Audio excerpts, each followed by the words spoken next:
Siria está aquí, a 8 horas de avión de España.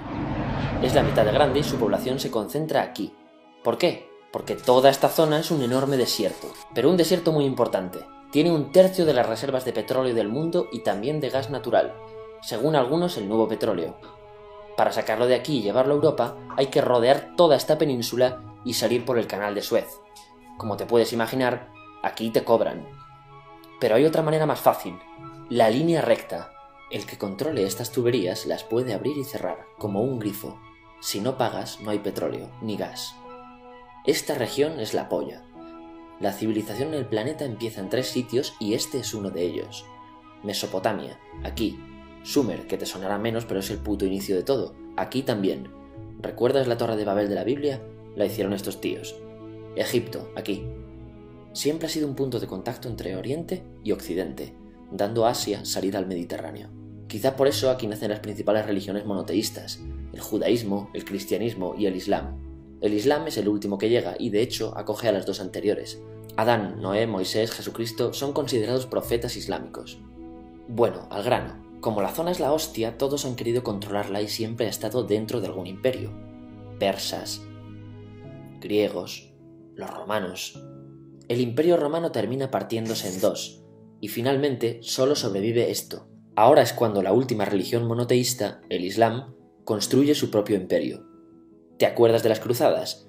Bueno, pues son los europeos cristianos intentando recuperar esta zona de la que estamos hablando. Los últimos en llegar son los turcos, que ojo, no vienen de Turquía, sino de a tomar por culo en Asia, junto con Gengis Khan. Lo conquistan todo y fundan el Imperio Otomano. El Imperio Otomano se queda ahí hasta la Primera Guerra Mundial, 600 años. Cuando acaba la Primera Guerra Mundial, aparecen pequeños países donde antes estaba el Imperio Otomano, y por primera vez vemos a Siria en un mapa. Hasta ahora la habíamos dibujado para no perdernos. ¿Y quién se inventa esos países? Lo que te voy a contar es alto secreto. Bueno, lo era en 1916. Este súper secreto se llama Acuerdo de Sykes-Picot. Los franceses y los ingleses no podían derrotar solos al Imperio Otomano. Solo podían si les apoyaba la gente que vivía dentro, en su mayoría árabes. ¿Cómo se los ganaron? Pues les prometieron la Gran Arabia, un país solo para ellos. El único problema es que era un timo. Antes de seguir, recuerda una cosa. Los árabes son un pueblo, pero no una religión. O sea, un árabe puede ser musulmán, puede ser cristiano, y antes del Islam parece que hubo tribus árabes con tradiciones judías. Bueno, pues a los árabes no les dieron ese único país que les habían prometido. En su lugar, franceses y británicos crearon muchos países pequeños. Estos países, obviamente, no eran países de verdad, sino zonas bajo su control con gobernantes puestos por ellos. Durante este tiempo hacen lo que quieren con la zona. Recuerda que hay petróleo. Siria, aunque no tiene grandes reservas, tiene fácil salida al mar, y Francia, que es la que se ha quedado con Siria, se lo da a compañías extranjeras. Después de la Segunda Guerra Mundial, los europeos se van. En el caso de Siria, son echados a patadas. Pero antes de irse, crean otro estado, Israel. No es el momento de hablar de ello, pero es un estado muy polémico que sus vecinos no reconocen. La prueba es que nada más irse los británicos, todos estos estados lo atacan. La zona, a partir de ahora, va a ser una puta bomba de relojería. ¿Y mientras qué pasa en Siria? Bueno, pues no es muy estable. Tiene golpes de estado constantes.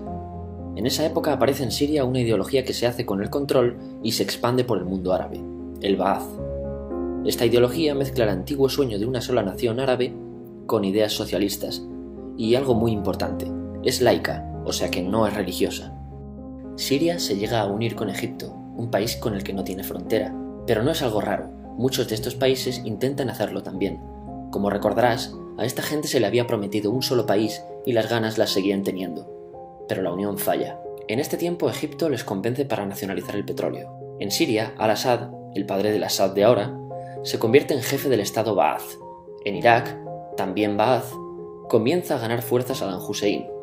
Las diferencias entre ambos países dividen a los partidos Ba'ath de otros países en pro-Siria o pro-Irak. Ahora ocurre la Guerra Fría. El mundo se divide en 2, o eres de Estados Unidos o de la Unión Soviética. Son años muy movidos en los que se pegan constantemente con Israel, invaden su vecino Líbano y comienza una oposición islamista al régimen Ba'ath de Assad, los hermanos musulmanes. Vale, volvamos atrás un momento. Recuerdas que la mayoría de árabes eran musulmanes, ¿verdad? Pues dentro de los musulmanes hay 2 ramas fundamentales, los suníes, la mayoría, y los chiíes. En el caso de Siria, a pesar de ser un estado laico, los gobernantes como Assad y jefes militares eran chiíes, los cuales representan menos del 13%. En cambio, casi el 70% de la población es suní. Un dato curioso es que los cristianos son casi el 10%. Que los chiíes controlen el gobierno y el ejército mosquea a la población suní, y este sentimiento es aprovechado por los hermanos musulmanes, islamistas radicales suníes. Estos toman las armas en la ciudad de Hama en contra del gobierno, y Assad acaba con la revuelta a costa de matar miles de civiles y encarcelar a mucha gente. En el año 2000, Assad padre muere y le sucede Assad hijo. Ante las presiones libera a muchos presos, trae internet y esperanzas de cambio. Hay un periodo de gran debate político y aparece la oposición. También vuelven los hermanos musulmanes. Los siguientes años son difíciles, arrestan a la oposición, y Bush incluye Siria en el eje del mal, y esto la aísla. Está mal visto negociar con Siria. Los kurdos, un pueblo que vive distribuido por varios países de la zona, empiezan a protestar también. Hay represión y muertos. En 2011, te sonará esto, ocurre la Primavera Árabe. ¿Qué es esto? Bueno, es una protesta que se va propagando por todos los países árabes pidiendo más democracia. Como ves, el mundo árabe, a pesar de estar dividido en países, tiene tendencias generales. Cuando llega a Siria, Assad hijo termina usando el ejército y en los enfrentamientos mueren unas 1000 personas. Los enfrentamientos irán escalando hasta que se conviertan en guerra civil. No hay un momento exacto de inicio. Lo importante es que hoy en día hay numerosas facciones en juego. Vamos a verlas. Pero primero piensa en que todo está dividido entre chiíes, la minoría, y suníes, la mayoría. Chiíes y además laicos, o sea no religiosos, son el gobierno de Al-Assad. Controla todo esto, que si recuerdas son básicamente las zonas chiíes del país. El gobierno de Assad está enfrentado al resto. También mayoritariamente laico, pero suní, es el Ejército Libre de Siria o FSA en inglés. Junto con el Frente Islámico, que es religioso, y otros 70 y pico grupos más, forman una coalición que la prensa llama simplemente la oposición. También suníes e islamistas, pero radicales, son Al-Nusra, llamados Al-Qaeda en Siria, porque son básicamente eso, Al-Qaeda en Siria. Otros islamistas radicales son el ISIS o Estado Islámico. Salen de Al-Qaeda en Irak, controlan la mayor parte de Siria e Irak y se han hecho famosos por sus atrocidades. Su objetivo teórico impacta a muchos. Es un Estado Islámico a lo largo de Asia, África y Levante, aunque a ti ya te suena, ¿verdad? En naranja tenemos al pueblo kurdo, que recordarás porque el presidente Al-Assad lo reprimió, al igual que gobiernos de países próximos también hacen. Ahora controlan militarmente esta zona. Antes de terminar, repasemos los apoyos internacionales a fecha de octubre de 2015.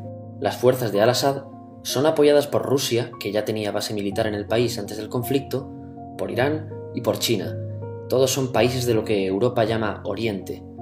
En contra de Assad, apoyando a la llamada oposición, luchan Estados Unidos, Turquía, Francia, Gran Bretaña y Arabia Saudí.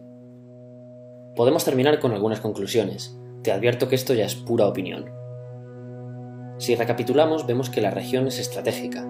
Por su situación privilegiada, todos la quieren. Siria siempre ha estado bajo el paraguas de grandes imperios.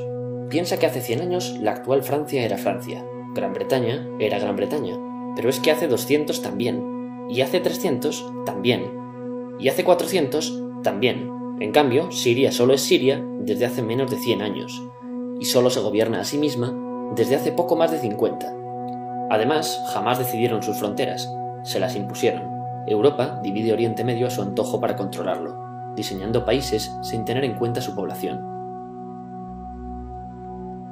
Muchos historiadores dicen que todo pueblo tiene la necesidad de manejar su propio destino, pero estos ingredientes que hemos visto juegan en contra de proyectos como la Siria Ba'ath, que encima usa la represión para mantenerse. En última instancia, producen una guerra civil. En este contexto no es extraño que aparezcan actores que se alimenten de la desesperación, el sentimiento suní de opresión y la visión de Occidente como invasor. ISIS usa la identidad árabe y la mitología de antiguos imperios. Cuando quieras entender el presente, pregúntate: ¿y el pasado?